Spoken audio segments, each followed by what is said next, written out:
All right, good afternoon. I hope you enjoy the reading. The New Jim Crow, New York bestsellers. Chapter 1, The Rebirth of Castle. The slave went free, stood a brief moment in the sun, then moved back again toward slavery. Dubois. It's a quote from Dubois. For more than 100 years, scholars have written about the illusory nature of the Emancipation Proclamation. President Abraham Lincoln issued a declaration purporting to free slaves held in Southern Confederate states, but not a single black slave was actually free to walk away from a master in those states as a result. The Civil War had to be won first. Hundreds of thousands of lives lost, and then, only then, were slaves across the South set free. So the slaves were set free because after the war. Even that freedom proved illusory, though, as Dubois eloquently reminds us, former slaves had a brief moment in the sun before they were returned to status akin to slavery. Constitutional amendment guaranteeing African American equal protection of the law and the right to vote proved as important as the Emancipation Proclamation once a white backlash against Reconstruction gained steam. Black people found themselves yet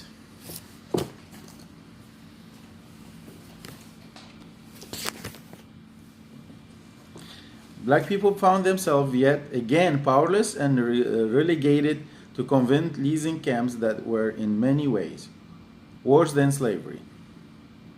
Sunshine gave way to darkness and the Jim Crow system of segregation emerged.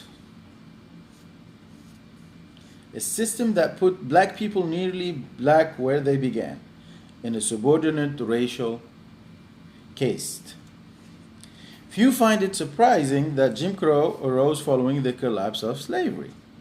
The development is described in history book as regrettable but predictable given the virulent racism that gripped the South and the political dynamic of the time. What is remarkable is that hardly anyone seems to imagine that similar political dynamic may have produced another caste system in the years following the collapse of Jim Crow. One that exists today. The story that is told during Black History Month is one of the triumph. The system of racial caste is officially dead and buried. Suggestions to the contrary are frequent, met with shocked disbelief. The standard reply is, how can you say that a racial caste system exists today? Just look at Barack Obama. Just look at Oprah Winfrey. The fact that some African Americans have experienced great success in recent years doesn't mean that something akin to a racial caste system no longer exists.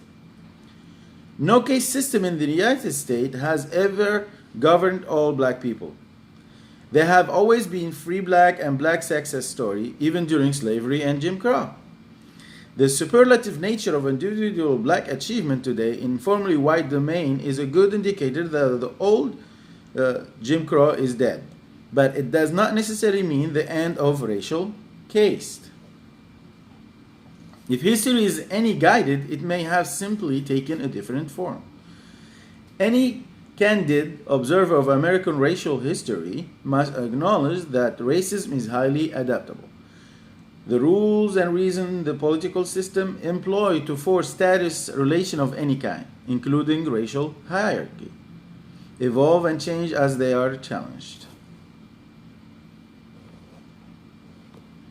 The violent effort to abolish slavery and Jim Crow and to achieve greater racial equality have brought about significant change in the legal framework of America.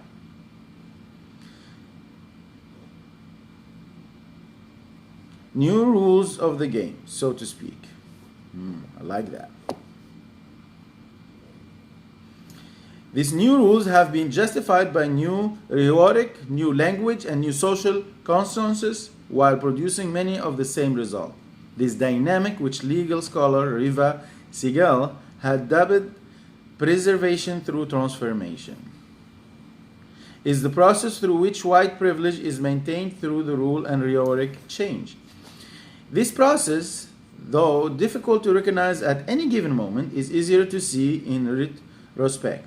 Since the nation founding, African Americans repeatedly have been controlled through institutions such as slavery and Jim Crow, which has appeared to die, but then are reborn in a new form, tailored to the need and constraint of the time.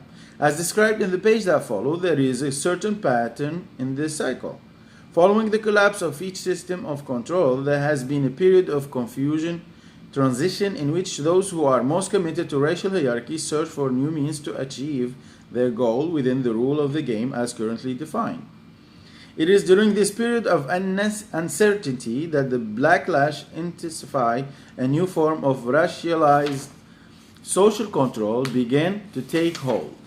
The adoption of new system of control is never inevitable, but to date, it has never been avoided. The most ardent proponents for racial hierarchy have constantly succeeded in implementing new racial caste system by triggering a collapse of resistance across the political spectrum.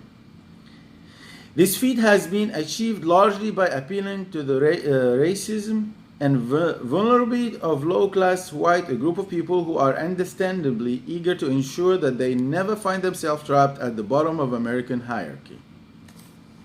This is very important. A group of people who never find themselves trapped at the bottom of the American hierarchy. The emergence of each new system of control may seem sudden, but history shows that the seeds are planted long before each new institution began to grow. For example, although it's common to think that the Jim Crow regime following immediately on the heel of Reconstruction, the truth is more complicated. And while it is generally believed that the backlash against the civil rights movement is defined primarily by the roadblock of the affirmative action and the undermining of federal civil rights legislation by hostile judiciary, the seed of the new system of control, mass incarceration, were planted during the civil rights movement itself. When it became clear that the old caste system was climbing a new one who would have to take its place, which each reincarnation of racial castle, the new system, sociologist Locke Wacon put it, is less total, less capable of encompassing and controlling the entire race. However, any notion that this evolution reflects some kind of linear progress would be misguided. For it's not all obvious that it would be better to be incarcerated for life for a minor drug offense than to live with one family. For it's not all obvious that it would be better to be incarcerated for life for a minor drug offense than to live with one family, earning an honest wage under the Jim Crow regime, notwithstanding the ever-present threat of crime. Moreover, as the system of control have evolved, they have become perfected, arguably more resilient to challenge, and thus capable of enduring for generations to come. The story of the political and economic underpinning of the nation founding shed some light on the recurring theme in our history and the reason new racial castle system continue to be born: the birth of slavery. Back there, before Jim Crow, before the invasion of the Negro or the white man, or the words of concept to describe them, the colonial population consisted largely of a great mass of white and black bondsmen, who occupied roughly the same economic category and were treated with equal countenance by the lord of plantation and legislator. Curiously unconcerned about their color, these people worked together and relaxed together. That's a quote from Leron Bennett Jr. The concept of race is a relatively recent development. Only in the past few centuries, owing largely to European imperialism, have the world's people been classified along racial lines. Here in America, the idea of race emerged as a means of reconciling chattel slavery as well as the extermination of American Indian. with the ideal of freedom preached by white in the new colony. In the early colonial period, when settlement remained relatively small, indentured servitude was the dominant means of securing cheap labor.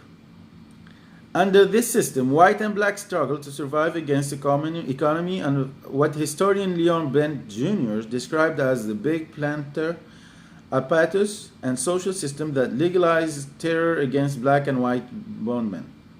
Initially, black brought to this country were not all enslaved. Many were treated as indentured servants as plantation farming expanded. Particularly tobacco and cotton farming demand increased greatly for both large labor and land. The demand for land was met by invading and conquering larger and larger swaths of territory.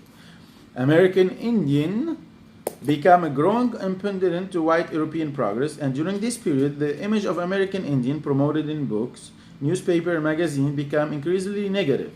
As sociologists Keith Kitley and Eric Swan have observed, eliminating savage is less of a moral problem than eliminating a human being. And therefore, American Indian came to be understood as lesser race, uncivilized, savage, thus providing a justification for the extermination of the native people. The growing demand for labor on plantation was met through slavery. American Indians were considered unsuitable as slaves, largely because native tribes were clearly in a position to fight back. The fear of raid by Indian tribe led plantation owners to grasp for an alternative source of free labor.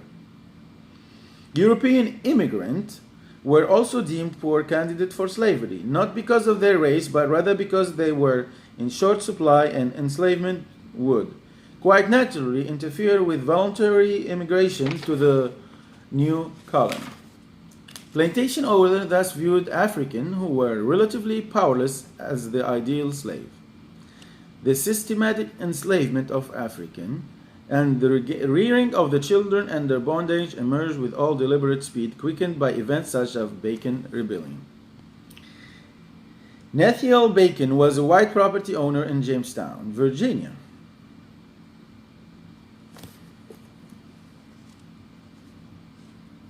Who managed to unite slave, endure servant, and poor white in a revolutionary effort to overthrow the planter elite. Although slaves clearly occupied the lowest position in the social hierarchy and suffered the most under the plantation system, the condition of indentured white was barely better, and the majority of free white lived in extreme poverty. As explained by historian Edmund Morgan, in colony like Virginia, the planter elite with huge land grant occupied a vastly superior position to workers of all color. Southern colony did not hesitate to invent ways to extend to the term of servitude, and the planter class accumulated uncultivated lands to restrict the option of the free worker. The simmering resentment against the planter class created conditions that were ripe for revolt. Varying account of Bacon Rebellion abound, but the basic facts are these. Bacon developed plans in 1665 to seize the Native American land in order to acquire more property for himself and others and nullify the threat of Indian raid. When the planter elite in Virginia refused to provide militia support for his scheme, Bacon retaliated, leading an attack on the elite, their homes, and their property.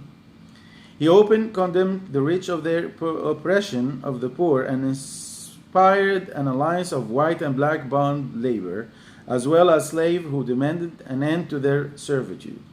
The attempted revolution was ended by force and false promise of amnesty. A number of the people who participated in the revolt were hanged. The event in Jamestown were alarming to the partner elite, who were deeply fearful of the multiracial alliance of bond worker and slave. Word of Bacon Rebellion spread far and wide, and several more uprisings of similar type followed. In an effort to protect their superior status and economic position, the planters shifted their strategy from maintaining dominance.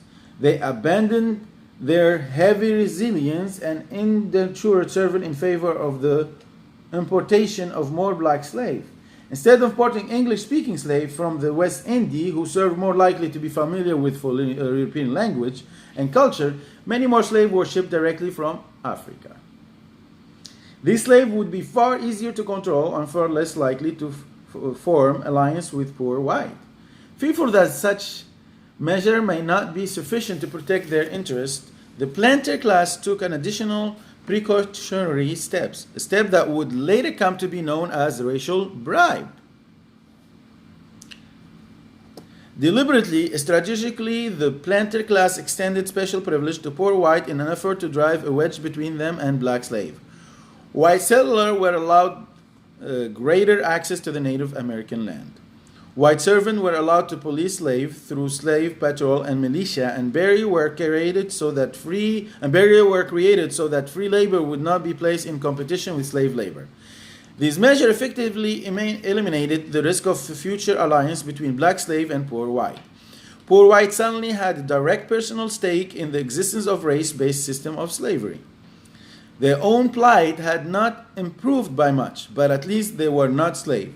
Once the planter elite split the labor force, poor white responded to the logic of their situation and sought a way to expand their racially privileged position. By the mid-1770s, the system of bond labor had been thoroughly transformed into a racial caste system predicated on slavery. The degraded status of an African was justified on the ground that Negro, like the Indian, were uncivilized lesser race, perhaps even more lacking in intelligence and lovable human quality than red-skinned native. The notion of white supremacy rationalized the enslavement of African, even as white endured to form a new nation based on the ideal of equality, liberty, and justice for all. Before democracy, chattel slavery in America was born. It may be impossible to overstate the significance of race in defining the basic structure of American society. The structure of content of original Constitution was based largely on the effort to preserve a racial caste system. Slavery, while at the same time offering political and economic right to white, especially property white.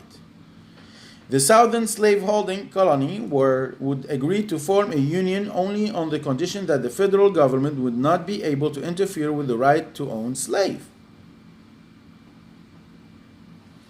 Northern white elite were sympathetic to the demand of their property rights to be respected, as they too wanted the Constitution to protect their property interests. As James Madison put it, the nation ought to be constituted to protect the minority of the opponent against the majority. Consequently, the Constitution was designed so the federal government would be weak, not only in the relationship to private property, but also in relationship to the right of state to conduct their own affair. The language of the Constitution itself was deliberately colorblind. The word slave and Negro were never used, but the document was built up in compromise regarding the prevailing racial caste system. Federalism, the division of power between the state and the federal government, was a device employed to protect the institution of slavery and the political power of slave-holding state. Even the method of determining proportional representation in Congress and identifying the winner of presidential election, the Electoral College, were specifically developed with an interest of slaveholder in mind. Under the term of our country founding document, slaves were defined as 3/5 of a man, not a real whole human being. Upon this racist fiction rests the entire structure of American democracy. The death of slavery. Well, this chapter has different parts. It talks this part about Jim Crow, the death of Jim Crow, the birth of Jim Crow, the death of slavery, the birth of mass insurrection. All right. The history of racial caste in the United States would end in the Civil War, in the idea of race and racial difference had died when the institution of slavery was put to rest. But during the 4th century, in which slavery flourished, the idea of race flourished as well. Indeed, the notion of racial difference, specifically the notion of white supremacy, proved far more durable than the institution that gave birth to it. White supremacy over time became a religion of sort.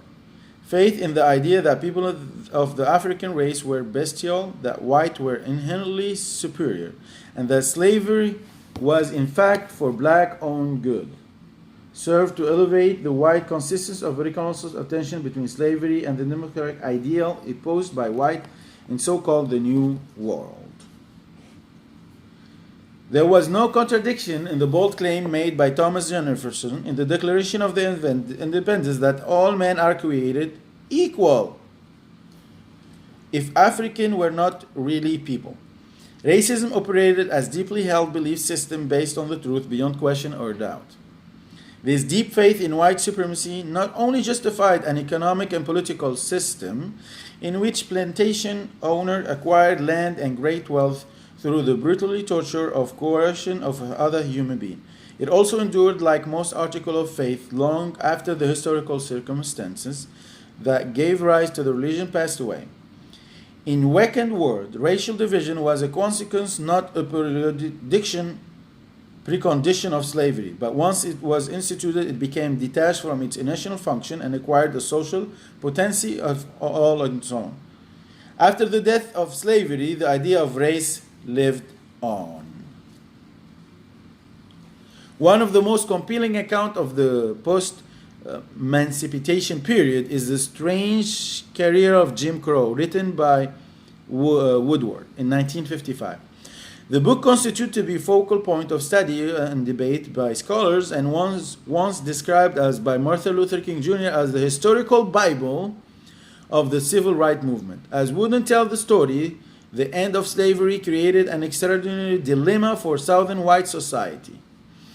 Without the labor of former slaves, the region economy would surely collapse. And without the institution of slavery, there was no longer a formal mechanism for maintaining racial hierarchy and preventing amalgamation with a group of people considered intrinsically inferior and vile. The state of affairs produced a temporary anarchy and a state of mind bordering on hysteria, particularly among the planter elite. But even among poor white, the collapse of slavery was a bitter pill. In the antebellum South, the lowliest white person at least possessed his or her white skin, a badge of superiority over even the most skilled slave and prosperous free African American. While Southern white, poor and rich alike, were utterly outraged by emancipation, there was no obvious solution to the dilemma they faced. Following the Civil War, the economic and political infrastructure of the South was in shambles. Plantation owners were suddenly disputed, and state government, shacked by war debt, were penalized. Large amount of real estate and other property had been destroyed in the war. Industry was disorganized, and hundreds of thousands of men has been killed or maimed.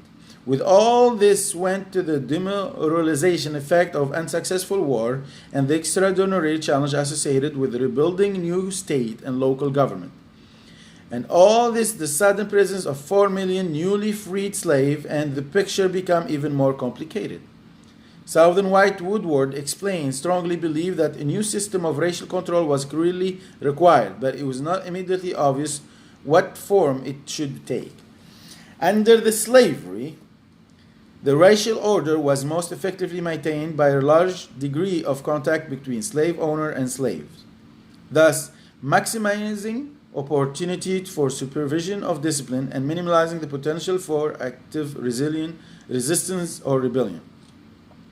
Strict separation of the race would have threatened slaveholder immediate interest and was, in any event, wholly unnecessary as a means of creating social distance or establishing the inferior status of slave. Following the Civil War, it was unclear what institutional law or custom would be necessary to maintain white control now that slavery was gone. Nonetheless, as numerous historians have shown, the development of new racial order became the consuming passion for most white Southerners. Rather more of great interaction terrified white and black increasingly came to be viewed as menacing and dangerous. In fact, the current stereotype of black men as aggressive and unruly predator can be traced into this period, when white feared that any angry mass of black men might rise up and attack them or rape their women. Equally worrisome was the state of the economy. Former slaves literally walked away from their plantation, causing panic and outrage among plantation owners. Large number of former slaves roamed the highway in the early years after the war. Some covered on town and city, others joined the federal militia.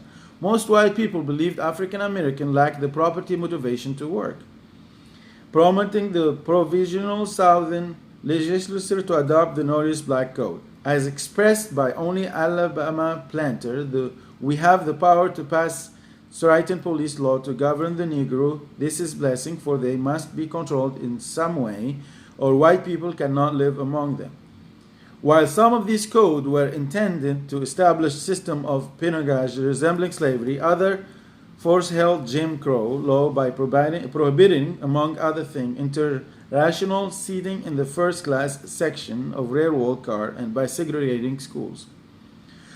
Although the convict law enacted during this period are rarely seen as part of the Black Code, that is a mistake. As explained by historian William Cohen, the main purpose of the code was to control the freedom, and the question of how to handle convicted black law breaker was very much at the center of the control issue. 9 southern states adopted vagrancy law, which essentially made it a criminal offense not to work, or were able to apply selective to black. And 8 of those states indicated convict law, allowing for the hiring out of country prisoner to plantation owner and private company. Prisoners were forced to work for little or no pay. One Vagrancy Act specially provided that all free Negro or multi-tattooed over the age of 18 must have written proof of job, and the beginning of every year those found with no lawful employment were deemed vagrant and convicted. Clearly, the purpose of the Black Code in general and the vacancy law in particular was to establish another system of forced labor. In Dubois' word, the code spoke for themselves. No, open-minded student can read them without being convicted by they meant nothing more nor less than slavery in daily toil. Ultimately, the Black Code were overturned and a slew of federal civil rights legislation protecting the newly freed slave was passed during the relatively brief but extraordinary period of black advancement known as the Reconstruction era. The impressive legislative achievement of this period include the 13th Amendment, abolishing slavery, the Civil Rights Act of 1866, bestowing full citizenship upon African American, the 14th Amendment, prohibiting state for denying citizen due process and equal protection of law. The 15th Amendment provided that the right to vote should not be denied on account of race. And the Ku Klux Klan Act, which among the other things declared interference with voting of federal offense the violent infringement of civil rights a crime. The new legislation also provided for federal supervision of voting and authorized the president to send an army and suspend the writ of habeas corpus in district declared to be in state of insurrection against the federal government. In addition to the federal civil rights legislation, the Reconstruction era brought the explanation of the Freedom Bureau, the agency charged with the responsibility of providing food, clothing, fuel, and other forms of assistance to destitute former slaves. A public education system emerged in the South, which afforded many black and poor white their first opportunity to learn and read. While the Reconstruction era was fraught in the corruption and arguably doomed by the lack of land reform, the sweeping economic and political development in that period did appear, at least for a time, to have the potential to seriously and determinate, if not completely eradicate, the racial caste system in the South. With the protection of federal troops, African Americans began to vote in largely numbers and seize control in some area of the local political affairs. Literacy rate climbed and educated blacks began to populate legislatures, open schools, and initiate successful business. In 1876, at the dawn of the Reconstruction era, no black man held political office in the South. Yet 3 years later, at least 15% of all Southern elected officials were black. This particular extraordinary in light of the fact that the 15 year after the passage of Voting Rights Act of 1965, the high water mark of civil rights movement, fewer than 8% of all Southern elected officials were black. At the same time, however, many of the new civil rights laws were proving largely symbolic. Notably absent from the 15th Amendment, for example, was language prohibiting the state from imposing educational, residential, and other qualifications for voting, thus leaving the door open to state poll taxes, literacy tests, and other devices to prevent blacks from voting. Other laws revealed themselves as more as assertion of principle than directed federal intervention into Southern affairs, because enforcement required African Americans to take their case to federal court. A costly and time-consuming procedure that was particularly impossibility for the vast majority of those who had claimed. Most blacks were too poor to sue to enforce the civil right, and no organization like the NAACP yet existed to spread the risk of cost of legislation. Moreover, the threat of violence often deterred blacks from pressing legitimate claims, making the civil rights of former slaves largely illusory, existing on paper but rarely to be found in real life. Meanwhile, the separation of race had begun to emerge as a comprehensive pattern throughout the Southern, driven in large part of the rhetoric of the planter elite who hoped to re-establish a system of control that would ensure a low-paid submissive labor force. Racial segregation had actually begun a year earlier in the North as an effort to prevent race mixing and preserve racial hierarchy following the abolition of Northern slavery. It had never developed, however, into a comprehensive system, operating instead largely as a matter of custom. Enforced with varying degree of consistency, even among those the most hostile to Reconstruction, few would have predicted that racial segregation would soon evolve into a new racial caste system as strongly comprehensive and repressive as the one that came to be known simply as Jim Crow.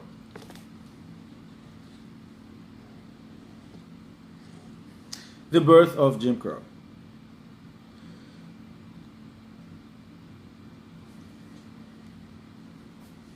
The backlash against the gain of African American in the Reconstruction era was swift and sure. As African American obtained political power and began the long march toward greater social and economic political power, and began the long march toward great social and economic equality, white recreated with panic and outrage. Southern conservatives vowed to reserve for Reconstruction and sought the abolition of the Freedom Bureau and all political instrumentality designed to secure Negro supremacy. Their campaign to redeem the South was reinforced by resurgent Ku Klux Klan, which fought a terrorist campaign against Reconstruction government and local leaders, compete with bombing, lynching, and mob violence.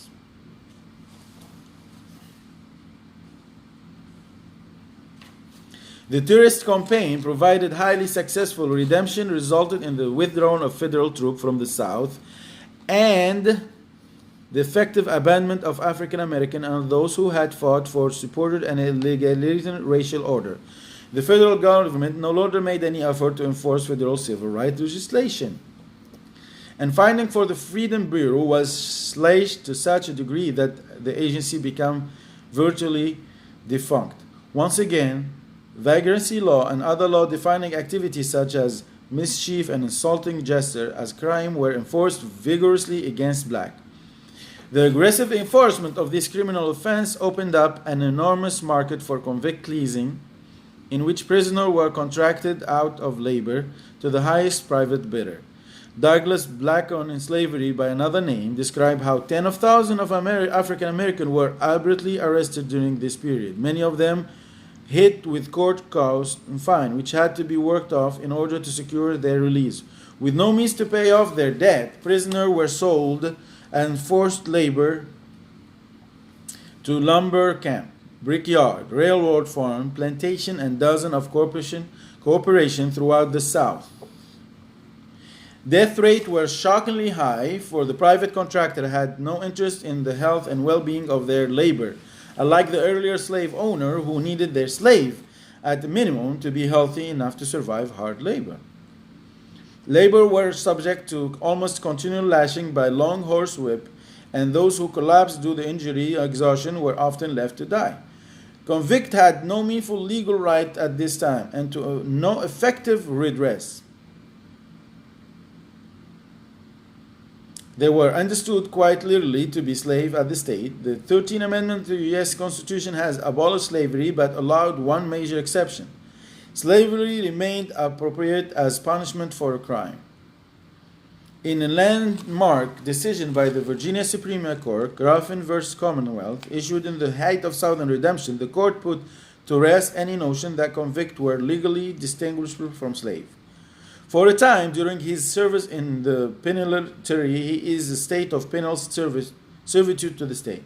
He has a consequence of his crime, not only forfeit his liberty, but all his personal rights except those which the law in the humanity accord to him. He is, for the time being, a slave to state. He is civil mortgage, and his estate, if he has any, as demonstrated like that of a dead man. Wow.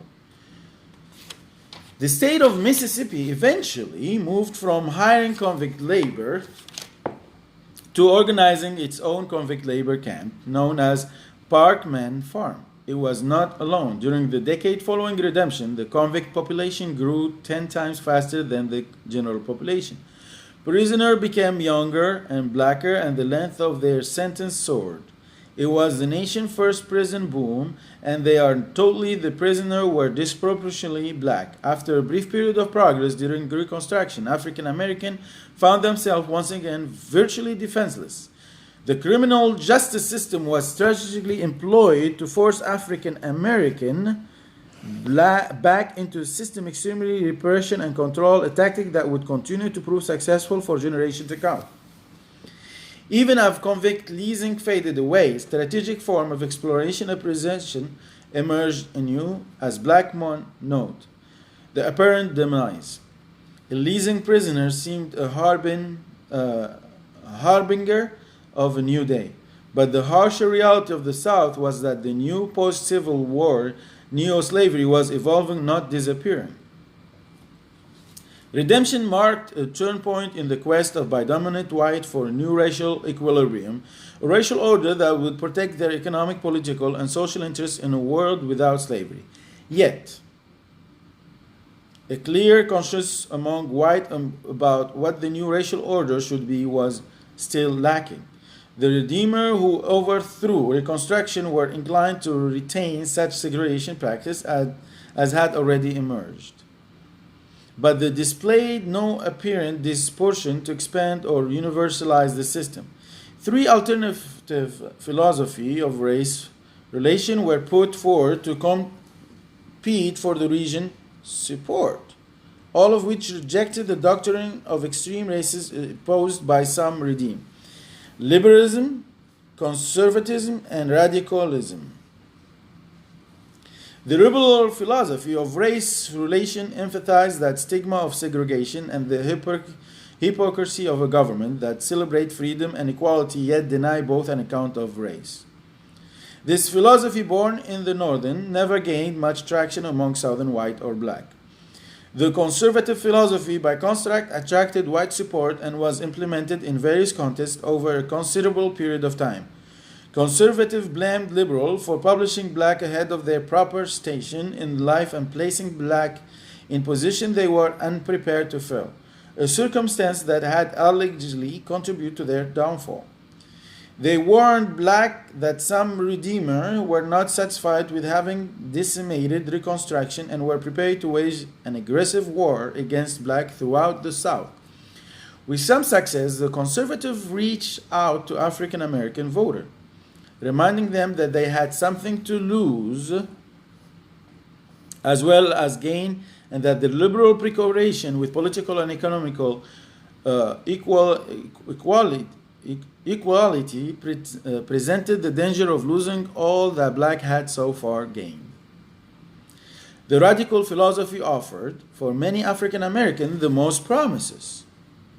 It was predicted on a searing critique of a large corporation, particularly railroad of the wealthy elite in the North and South. The radical of the late 19th century, who later formed the Populist Party, viewed the privileged class as conspiring to keep poor white and black locked into subordinate political and economic position.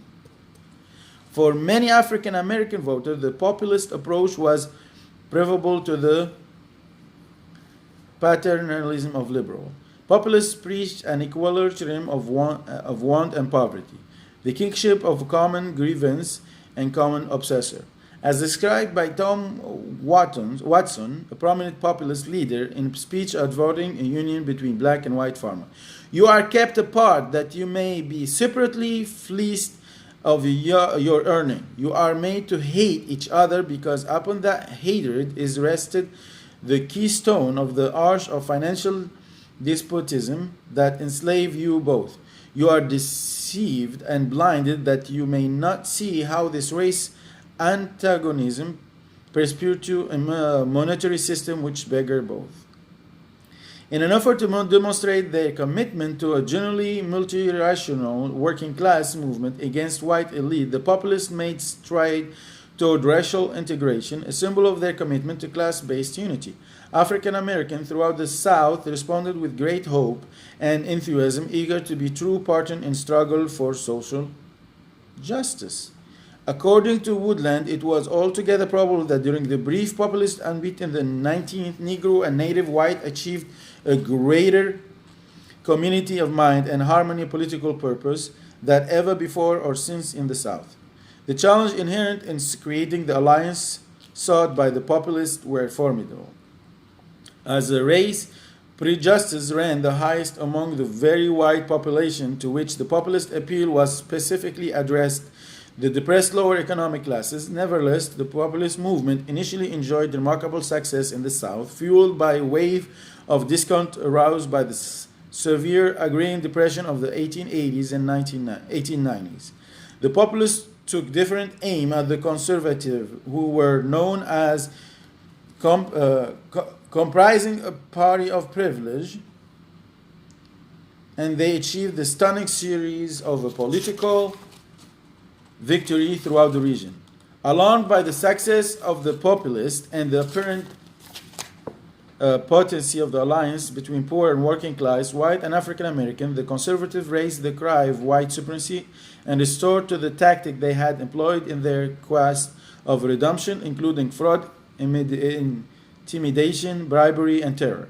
Segregation laws were proposed as part of the deliberate effort to drive a wedge between poor white and African American. These discriminatory were designed to encourage low-class white to retain a sense of superiority over black, making it far less likely that they would sustain international political alliance aimed to toppling the white elite. The law were in effect another racial bribe, as William Julius Wilson has noted. As long as poor white directed their hatred and frustration against the black competitor, the planter were relieved of class hostility directed against them. Indeed, in order to overcome the well-founded suspicions of poor and literal white that they, as well as black, were in danger of losing the right to vote, the leader of the movement pursued an aggressive campaign of white supremacy in every state prior to black disaffirmation. Ultimately, the populists caved the pursuit of and abandoned their former ally. Why the populist movement was a peak of zeal, Ward observed. The two races had surprised each other and astonished their opponent by the harmony they achieved and the goodwill with which they cooperated. But when it became clear that the conservative would stop at nothing to disseminate their alliance, the bilateral partnership dissolved and populist leaders realigned themselves with conservative. Even Tom Watson, who had been among the most forceful advocates for an interracial alliance of farmers, concluded that populist principle could never be fully embraced by the South until blacks were eliminated from politics. The agricultural depression, taken together with a series of failed reform and broken political promises, had pyramided to a climax of social tension. Dominant white concluded that it was in their political and economic interest to scapegoat black, and permission to hate came from sources that had formally denied it, including Northern liberals eager to reconcile with the South, Southern conservatives who had once promised black protection from racial extremism, and populists who had cast aside their dark-skinned ally when the partnership fell under siege. History seemed to repeat itself, just as the white elite had successfully driven wedge between poor white and black following Bacon Rebellion. By creating the institution of black slavery, another racial caste system was emerging nearly 2 centuries later. In part due to effort by white elite to decimate a multicultural alliance of poor people. By the turn of the 20th century, every state in the South had law on the books that disenfranchised black and discriminated against them in virtually every sphere of life. Landing sanction of racial ostracism that extended to school, church, housing, jobs, restroom, hotels, restaurant, hospital, orphanage, prison, funeral home, morgue, and seminary. Politicians competed with each other by proposing and passing ever more stringent, oppressive, and downright ridiculous legislation, such as the law specifically prohibiting black and white from playing chess together. The public symbol and consistent reminder of black subjugation were supported by white across the political spectrum, through the plight of poor white remained largely unchanged. For them, the racial bribe was primarily psychological.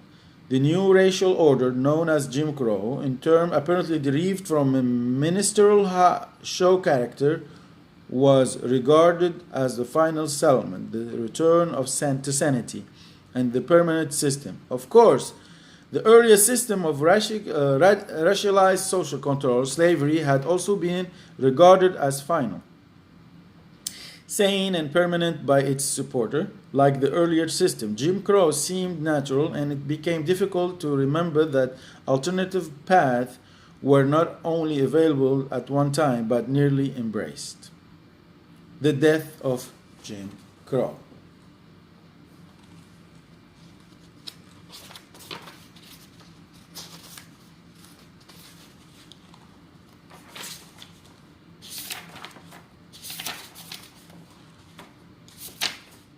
All right.